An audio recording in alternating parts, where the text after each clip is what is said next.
तो good morning to all of you बच्चों। आज हम लोग पढ़ेंगे लॉज ऑफ मोशन। क्या पढ़ेंगे? Laws of motion. Laws of motion. तो first of all we will elaborate rest. What is rest and what is motion. ये देखते हैं कि रेस्ट क्या है और मोशन क्या है। तो सबसे पहले रेस्ट की बात करते हैं। रेस्ट, कोई कार अगर रेस्ट पे है तो किसी पर्टिकुलर पोजीशन पे उसकी किसी पर्टिकुलर ऑब्जेक्ट के रिस्पेक्ट में उसकी पोजीशन चेंज नहीं होगी। तो लिखो rest is a relative term. Rest is a relative term. If we are moving,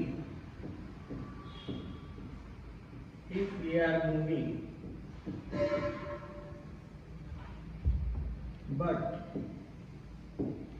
the position of body is not changing. Position of body is not changing with respect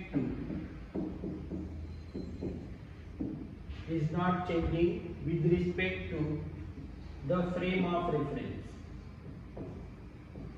The frame of reference.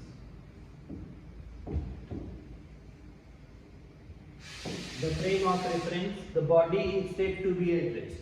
ठीक है, कोई object अगर rest पे है तो उसकी position किसी frame of reference के रिस्पेक्ट में चेंज नहीं होगी। इसको कहते हैं ऑब्जेक्ट किसमें है? रेस्ट पे। ठीक है, अब हम लोग पढ़ेंगे मोशन क्या है। Motion, guys, motion is also a relative term. Motion is also a relative term.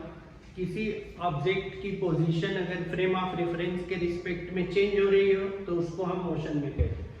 जैसे when the position of body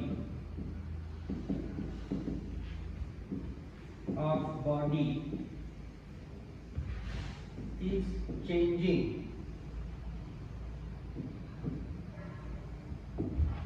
with respect to the frame of reference.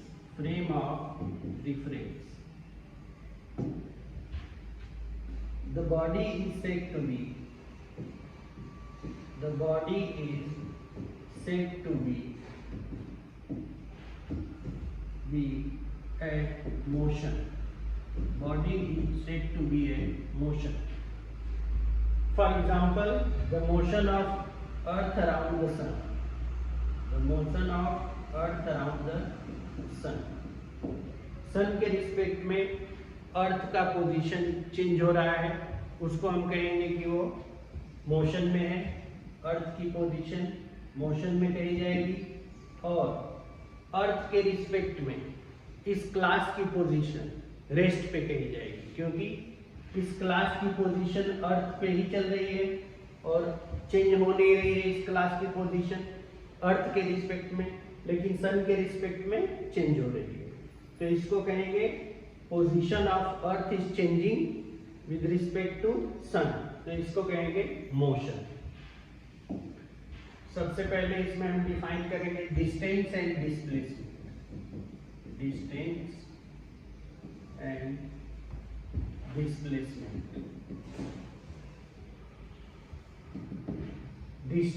Displacement बच्चों, सबसे बड़ी बात यह है कि सबसे पहले तो ये जान लो कि डिस्टेंस क्या है।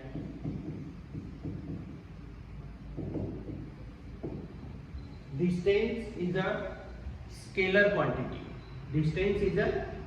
क्वांटिटी। इसकी डेफिनेशन लिख लो।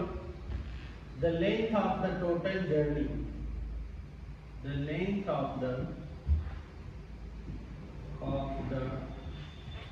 total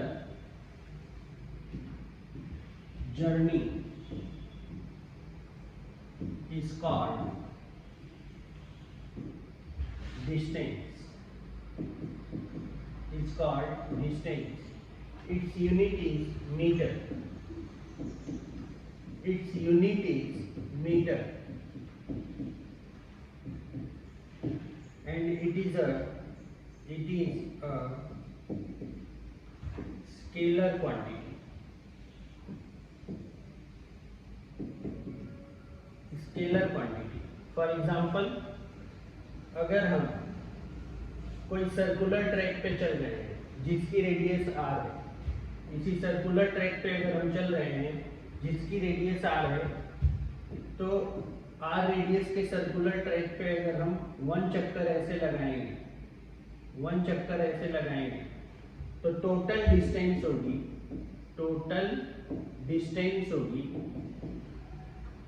2 pi r. This is the total length of the journey. Is it? This is the total length of the journey. This is the total length of the journey. तो इसको हम लोग distance कहते हैं. आओ देखते हैं डिस्प्लेसमेंट क्या होता है. नोट कर लिए. आओ देखते हैं डिस्प्लेसमेंट क्या होता है. डिस्प्लेसमेंट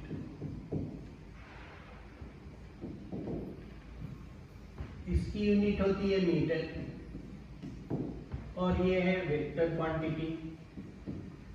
ये direction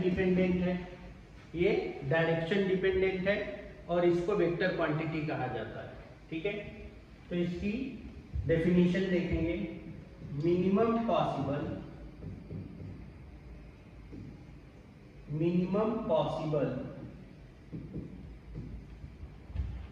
distance between 2 points is called displacement.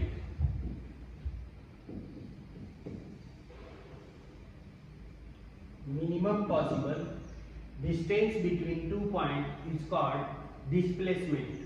For example, बच्चों एक A से B 2 पॉइंट लिया मैंने, और 2 पॉइंट लिया, और ये एक पाथ ये बनाया, एक पाथ ये बनाया, और एक पाथ ये बनाया. ठीक है, तो पाथ 1 2 3. अब देखो, इस पाथ को चलने में अगर 1 पाथ पे हम चलेंगे तो डिस्टेंस चलने में हमें हमारा पोजीशन फेस का चेंज हो रहा है. जैसे हम ऐसे चल रहे हैं तो फेस का पोजीशन चेंज हो रहा है. लेकिन अगर स्ट्रेट लाइन में चलेंगे तो फेस का पोजीशन चेंज नहीं होगा. तो इसमें पाथ 1 को हम लोग कहते हैं डिस्टेंस, पाथ 3 को भी कहते हैं total distance, and path 2 is displacement. अब इस जर्नी का minimum possible distance between 2 point क्या होगा? ए से बी जाने में जब 2 की जर्नी तय करेंगे, ठीक है, 2 का डिस्प्लेसमेंट होगा, 1 का डिस्टेंस होगा, और 3 का डिस्टेंस होगा. ठीक है, तो इसको कहते हैं हम लोग डिस्प्लेसमेंट.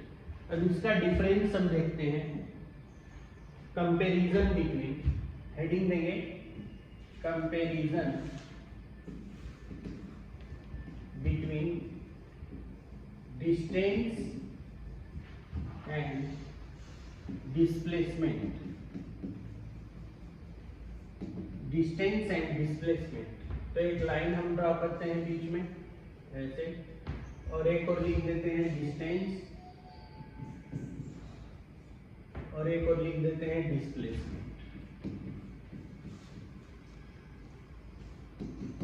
बच्चों, तो एक और लिखते हैं डिस्टेंस और एक और लिखते हैं डिस्प्लेसमेंट. तो फर्स्ट पॉइंट डिस्टेंस में, फर्स्ट पॉइंट के उसमें हम लिखेंगे इसकी यूनिट होती है मीटर. ये एक स्केलर क्वांटिटी, इसकी यूनिट क्या होती है? मीटर.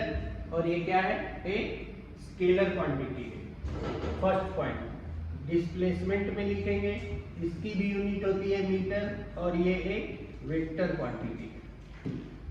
ठीक है. Second point, total total length of the journey is called distance. Total length of the journey is called distance, and इसमें होगा minimum possible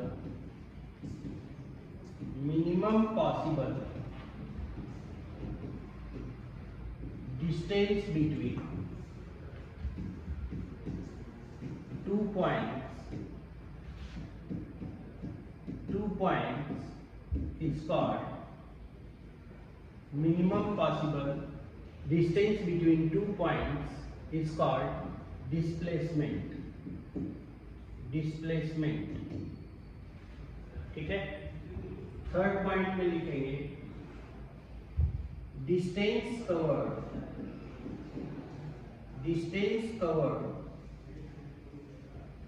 by any object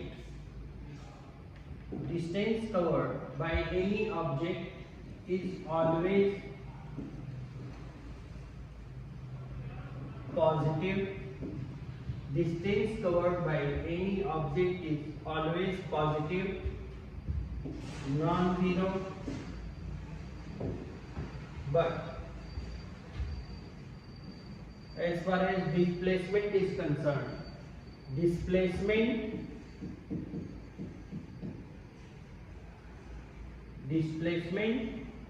may be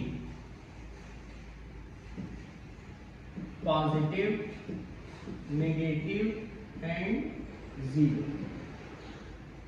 positive भी हो सकता है डिस्प्लेसमेंट, नेगेटिव भी हो सकता है और जीरो भी हो सकता है. ठीक है बच्चों, तो अगला पॉइंट, फोर्थ पॉइंट डिस्टेंस में देखेंगे. डिस्टेंस इज ग्रेटर और equal than displacement. Distance is greater or equal than displacement, जबकि displacement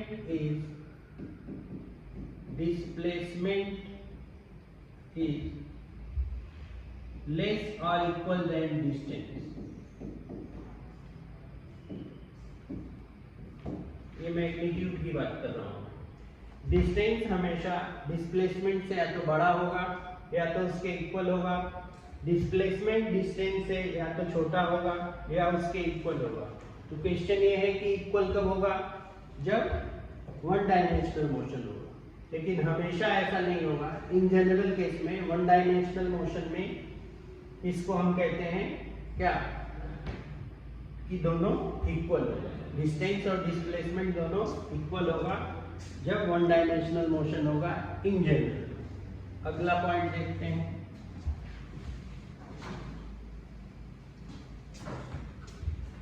कौन सा पॉइंट है? फिफ्थ पॉइंट है distance divided by displacement.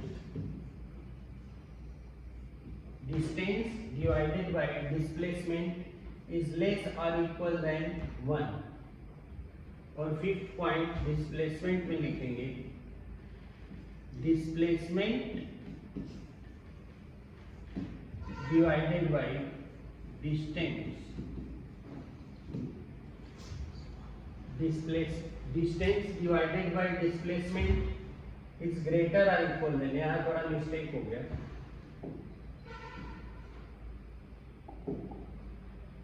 is greater or equal than 1, is less or equal than 1. ठीक है, इन दोनों का रेशियो, डिस्प्लेसमेंट और डिस्टेंस का रेशियो 1 से बड़ा, छोटा या 1 के इक्वल होगा. यहाँ डिस्टेंस और डिस्प्लेसमेंट का रेशियो 1 से बड़ा या 1 के इक्वल होगा. तो ये हो गया डिस्टेंस एंड डिस्प्लेसमेंट. अब हम थोड़ा मोशन की बात करेंगे. वो देखो क्या होता है.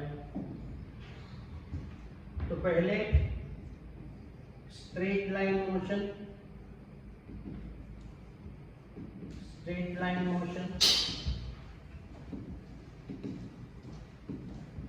और रेक्टिलिनियर मोशन, रेक्टिलिनियर मोशन और straight line motion, rectilinear motion और 1D मोशन, 1D मोशन, इन तीनों का एक ही मतलब है, straight line motion. When the angle between acceleration and velocity is 0 or 180 degree, जब भी कभी एक्सेलरेशन और वेलोसिटी के बीच में 0 या 180 डिग्री का एंगल होगा तो उस मोशन को वन डायमेंशनल मोशन कहा जाएगा या 1D मोशन कहा जाएगा या रेक्टिलिनियर मोशन कहा जाएगा। तो ये डेफिनेशन हम लिखेंगे। Definition, when angle between velocity and acceleration, angle between velocity and acceleration is 0 or 180 degree, the motion is called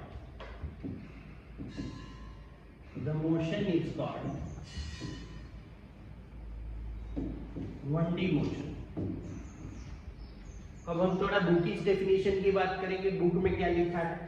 book में लिखा है कि when such type of motion, when only one coordinate is changes, that type of motion is called straight line motion। लेकिन उससे ये statement सही नहीं है, ये स्टेटमेंट सही नहीं है। अकॉर्डिंग टू माय डेफिनेशन, ये वेलोसिटी और एक्सेलरेशन के बीच में जब 0 या 180 डिग्री का एंगल बनेगा तो उस मोशन को वन डायमेंशनल मोशन कहा जाएगा। जैसे बुकिश डेफिनेशन के अकॉर्डिंग इस मोशन को हम 1D मोशन कह सकते हैं। कैसे? एक टाइम में केवल एक ही कोऑर्डिनेट बदल रहा है, तो पूरी जर्नी ऐसे तय किया मैंने, पूरी जर्नी ऐसे तय किया, लेकिन यहाँ पे केवल कौन सा कोऑर्डिनेट चेंज हो रहा है? टोटल यहाँ पे कौन सा कोऑर्डिनेट चेंज हुआ? एक्स कोऑर्डिनेट, वाई कोऑर्डिनेट तो अभी भी 0 है। तो वाई कोऑर्डिनेट अगर अभी भी 0 है तो ये वन डायमेंशनल मोशन हुआ इसके अकॉर्डिंग, लेकिन ये 2 डायमेंशनल मोशन है। क्यों? क्योंकि एक्सेलरेशन ड्यू टू ग्रेविटी और वेलोसिटी के बीच में ना तो 0 डिग्री का एंगल है ना 180 डिग्री का एंगल है। जैसे ये है वेलोसिटी और ये है एक्सेलरेशन ड्यू टू ग्रेविटी, ये 90 डिग्री, ये है वेलोसिटी, ये एक्सेलरेशन ड्यू टू ग्रेविटी, ये थीटा 90 डिग्री से कम। तो पूरी जर्नी में कभी भी एक्सेलरेशन और वेलोसिटी के बीच में 0 या 180 डिग्री का एंगल नहीं बना, तो ये मोशन वन डायमेंशनल तो नहीं होगा। तो ये 2 डायमेंशनल मोशन का एग्जांपल है। अच्छा, मैं वन डायमेंशनल का एग्जांपल देना चाहता हूँ। वो कैसे? एग्जाम्पल, अगर किसी ऑब्जेक्ट को किसी h मीटर की हाइट से ड्रॉप कर दिया जाए, किसी ऑब्जेक्ट को n किलोग्राम का एक ऑब्जेक्ट है, h मीटर की हाइट से इसे ड्रॉप कर दिया जाए, तो u क्या हो गया? 0। लेकिन इसकी वेलोसिटी चेंज होती रहेगी, वेलोसिटी इधर बढ़ती रहेगी, तो वेलोसिटी की डायरेक्शन इधर vertically downward, acceleration due to gravity की डायरेक्शन डाउनवर्ड। तो 2 वेक्टर ऐसे हैं तो दोनों के बीच का एंगल क्या हुआ? 0 डिग्री। थीटा क्या हो गया? 0 डिग्री। तो ये मोशन वन डायमेंशनल हुआ। ये मोशन कौन सा हुआ? वन डायमेंशनल, क्योंकि वेलोसिटी और एक्सेलरेशन के बीच का एंगल कितना हुआ? 0 डिग्री। अब इसी का जस्ट अपोजिट अगर कर लें, अपोजिट इन द सेंस कि किसी ऑब्जेक्ट को n किलोग्राम का कोई ऑब्जेक्ट को ऊपर फेंक दें, ऊपर फेंक दें, अगर h मीटर की हाइट पे ऊपर फेंक दें, तो ऊपर फेंकेंगे तो वेलोसिटी की डायरेक्शन अपवर्ड है, एक्सेलरेशन ड्यू टू ग्रेविटी की डायरेक्शन वर्टिकली डाउनवर्ड है। दोनों के बीच का एंगल क्या है? 180 डिग्री। तो इस टाइप के मोशन को भी क्या कहते हैं? 1D motion. वेलोसिटी और एक्सेलरेशन ड्यू टू ग्रेविटी के बीच का एंगल है 180 डिग्री। तो इस टाइप के मोशन को क्या कहते हैं? वन डायमेंशनल मोशन या रेक्टिलिनियर मोशन या स्ट्रेट लाइन मोशन। नोट कर लिया? अब देखिए, तो अब क्या है, दूसरा है 2D मोशन। 2D मोशन और motion in plane, motion in plane, या इसी को कर्विलिनियर मोशन कहते हैं, और कर्विलिनियर मोशन, कर्विलिनियर मोशन। तो बच्चों इसकी डेफिनेशन लिखेंगे कि such type of motion in which both the coordinate will changes simultaneously. Such type of motion, note down, such type of motion, such type of motion in which both the coordinate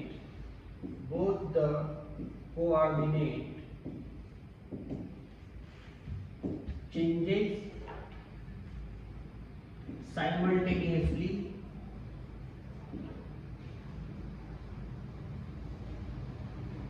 the motion is called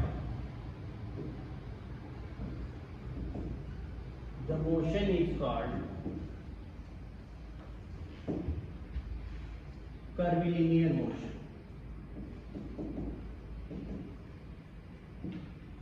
motion is called curvilinear motion. इसकी दूसरी definition भी दे सकते हैं कि ऐसा motion, इस type का motion जिसमें एक्सेलरेशन और वेलोसिटी के बीच एंगल 0 या 180 डिग्री नहीं होगा, उस मोशन को हम लोग कर्विलिनियर मोशन कहेंगे। ठीक है। फॉर एग्जाम्पल प्रोजेक्टाइल मोशन, इसका नोट करिए। For example projectile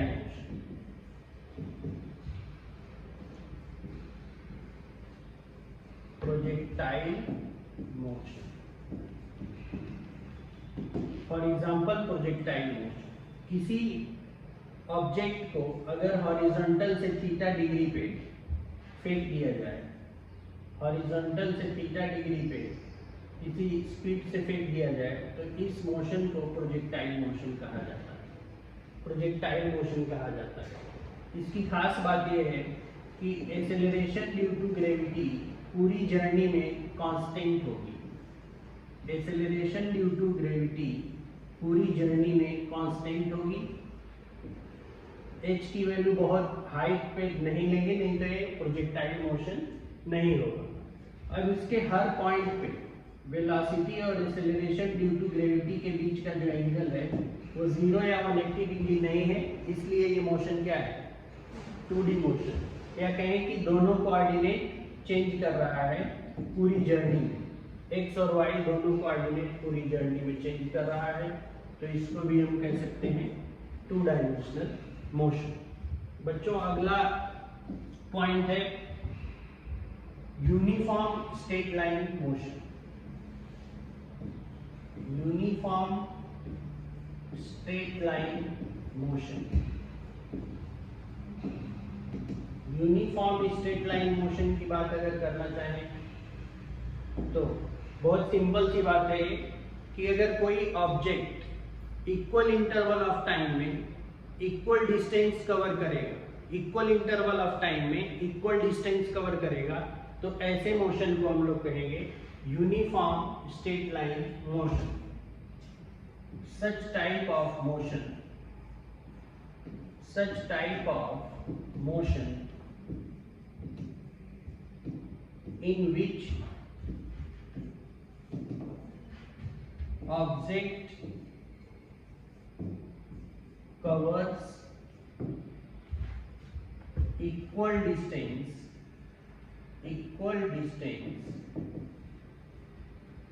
in equal interval of time,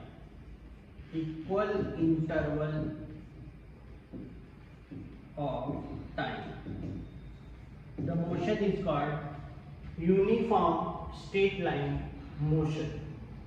For example, uniform straight line motion का एग्जाम्पल है,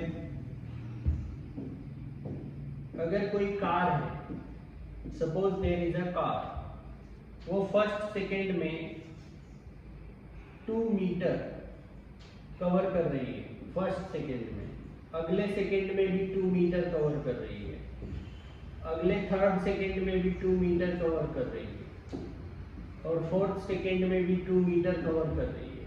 तो equal distance in equal interval of time cover कर रही है। तो इस टाइप के मोशन को हम लोग कहते हैं यूनिफॉर्म स्ट्रेट लाइन मोशन। ठीक है, ये हो गया। अब पढ़ते हैं non uniform straight line motion. Non uniform straight line motion.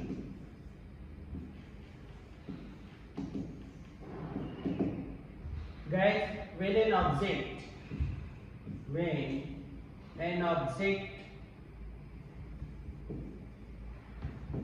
covers unequal distance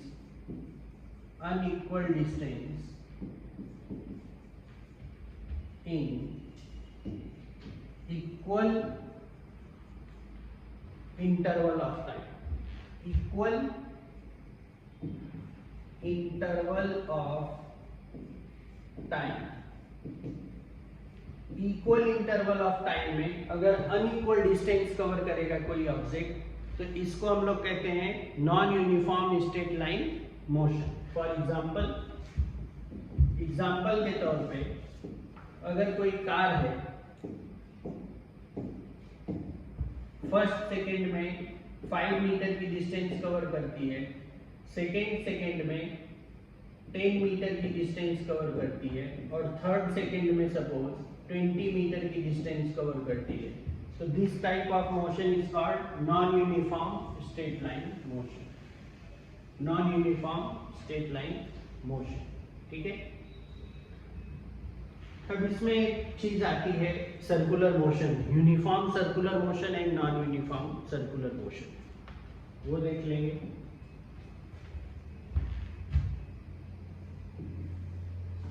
uniform circular motion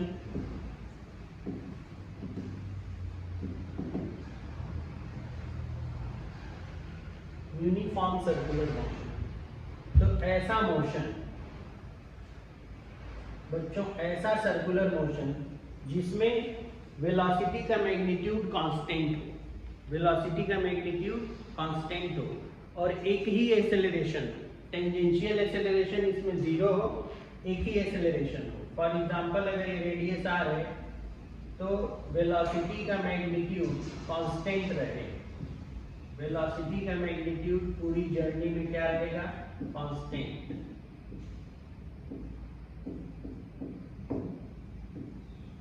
velocity का मैग्नीट्यूड पूरी जर्नी में कांस्टेंट रहेगा, और यूनिफॉर्म सर्कुलर मोशन में केवल एक ही एक्सेलरेशन होगा v²/r, जो कि सेंटर की ओर होगा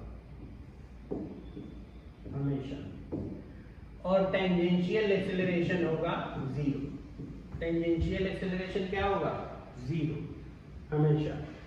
तो such type of circular motion in which, हम कह सकते हैं कि such type of circular motion in which the magnitude of velocity is constant, magnitude of velocity is constant, either in second word हम कह सकते हैं कि जिसमें स्पीड क्या रहती है, कांस्टेंट, जिसमें स्पीड क्या रहती है, constant.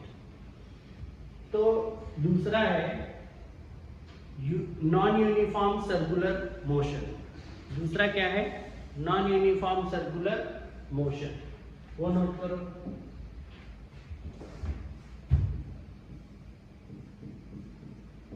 non-uniform circular motion, non-uniform circular motion,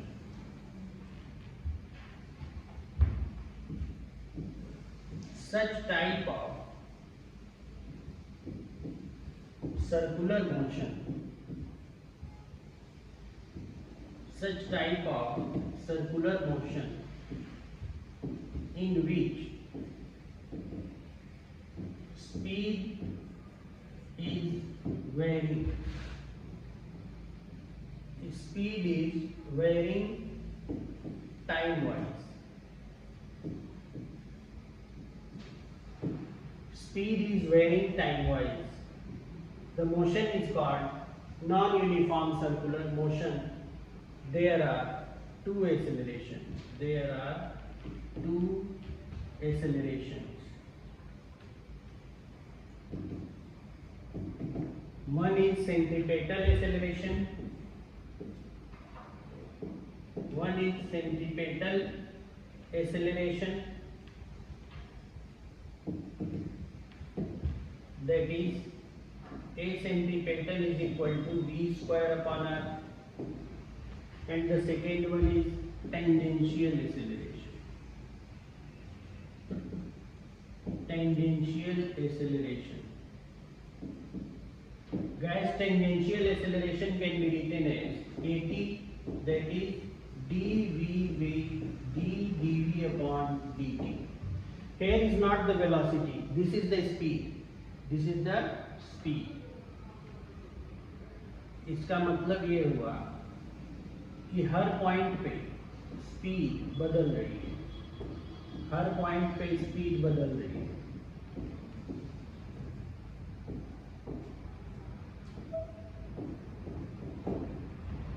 तो ए टेंजेंशियल इधर होगा और AC इधर होगा. और नेट एक्सेलरेशन क्या होगा? नेट एक्सेलरेशन होगा जब दोनों के बीच का एंगल 90 डिग्री है, तो नेट एक्सेलरेशन क्या होगा? A net is equal to under root AT square plus AC square. ये नेट एक्सेलरेशन होगा. ये नेट एक्सेलरेशन होगा. ठीक है. अब बच्चों हम थोड़ी बात करेंगे वेलोसिटी और एक्सेलरेशन की.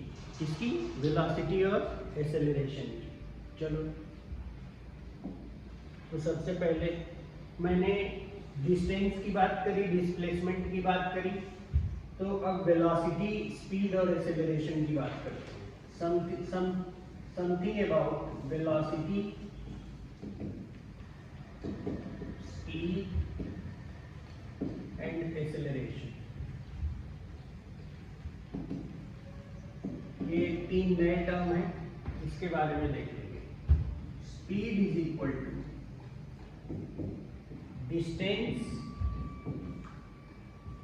Upon time. Speed is equal to distance upon time. Distance की यूनिट क्या है? मीटर. टाइम की यूनिट क्या है? सेकेंड. तो इसको हम लिखते हैं मीटर पर second.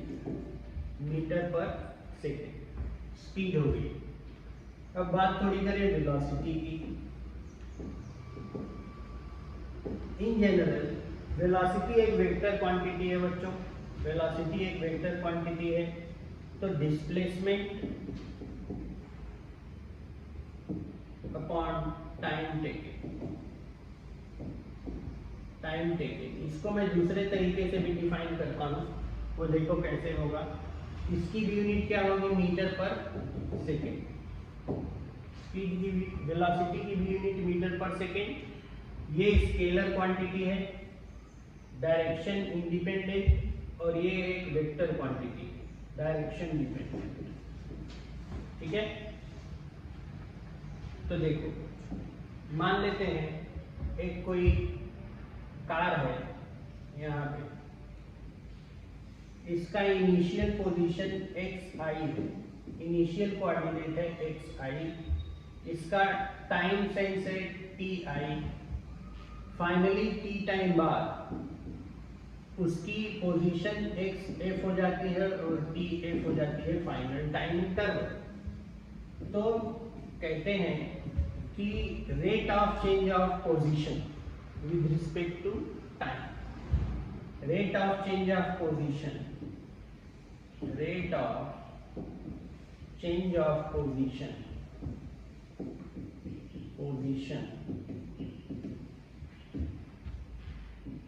with respect to time is called velocity. Rate of change of position with respect to time is called velocity. that can be written as velocity is equal to x final minus x initial. ये position, इसका rate of change of position क्या है, x final minus x initial. इसका final position क्या है, x है, और इसका इनिशियल पोजीशन क्या है, x i. तो डिस्प्लेसमेंट क्या हुआ, x final minus x initial. तो x final minus x initial upon t final minus t initial. तो इसको लिख सकते हैं delta x upon delta t, delta x upon delta t.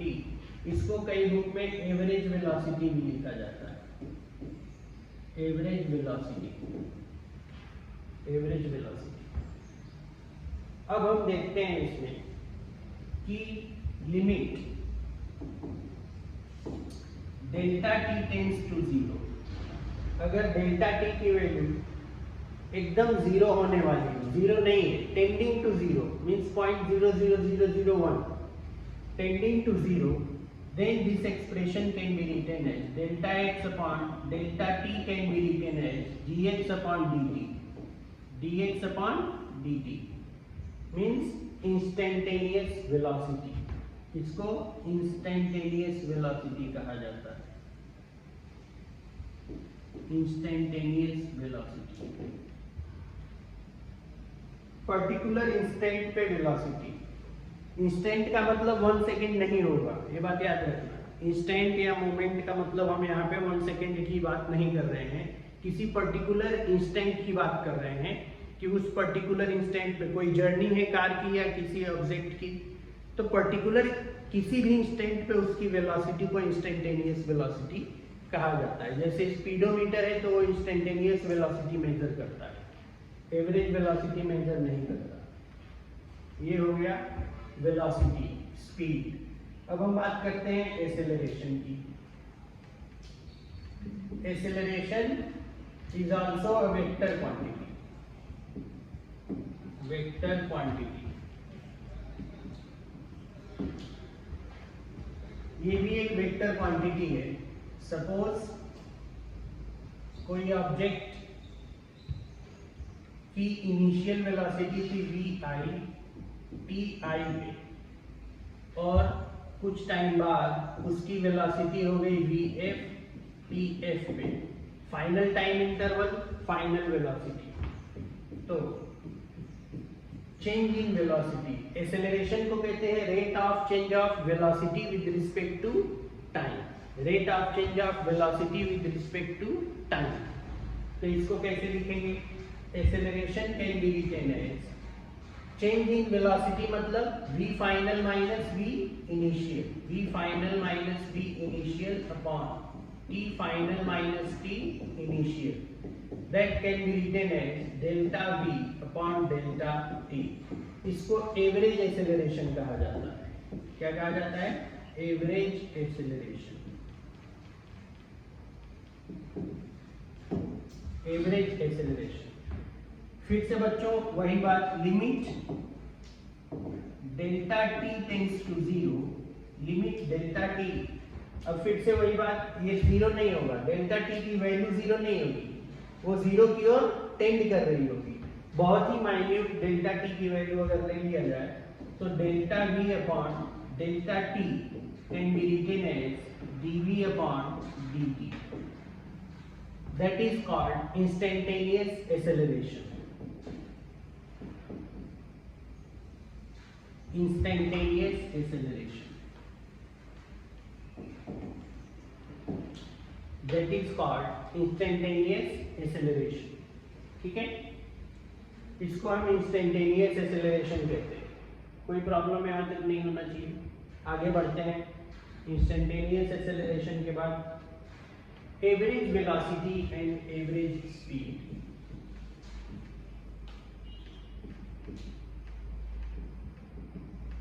Average velocity and average speed. Guys सबसे पहले मैं define करता हूं एवरेज वेलोसिटी जब एक्सेलरेशन वेरी कर रहा हो. ठीक है, एक्सेलरेशन वेरी कर रहा हो. एक्सेलरेशन अगर कांस्टेंट रहेगा तो एवरेज हम वैसे ही निकालेंगे जैसे v1 plus v2 plus v3 by 3, v1 plus v2 plus v3 plus v4 by 4। कब? जब एक्सेलरेशन क्या रहेगा? कांस्टेंट। लेकिन एक्सेलरेशन अगर वेरी कर रहा हो तब के टाइम में एवरेज वेलोसिटी का फार्मूला अलग होगा। Average velocity is equal to total displacement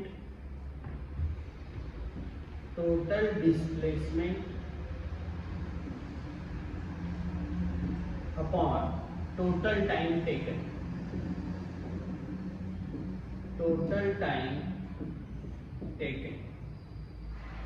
total displacement upon total time taken.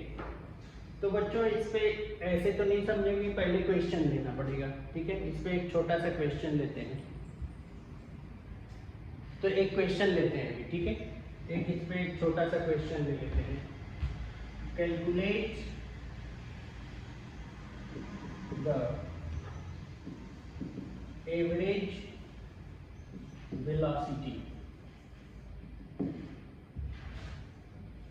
एक कार है, वो A से B आई, फिर B से C आई। ठीक है, तो A से B वो V1 स्पीड से आई, B से C वो V2 स्पीड से आई, लेकिन टाइम इंटरवल दोनों का सेम था। तो कैलकुलेट द एवरेज वेलोसिटी। ठीक है, वीडियो को पॉज कर लो और कुछ सेकंड ले लो, फिर उसको सॉल्व करो।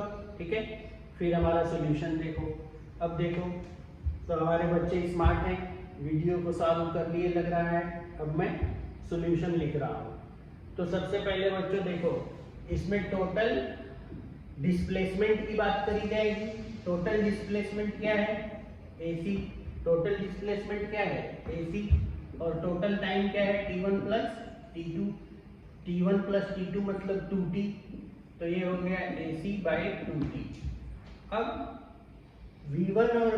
V1 वेलोसिटी से T सेकेंड तक चलेगा तो कितनी दूरी चलेगा? V1 इंटू T प्लस ये डिस्टेंस कितना होगा? V2 into T upon total time 2T। तो T से T कैंसिल, आंसर है V1 प्लस V2 बाई 2।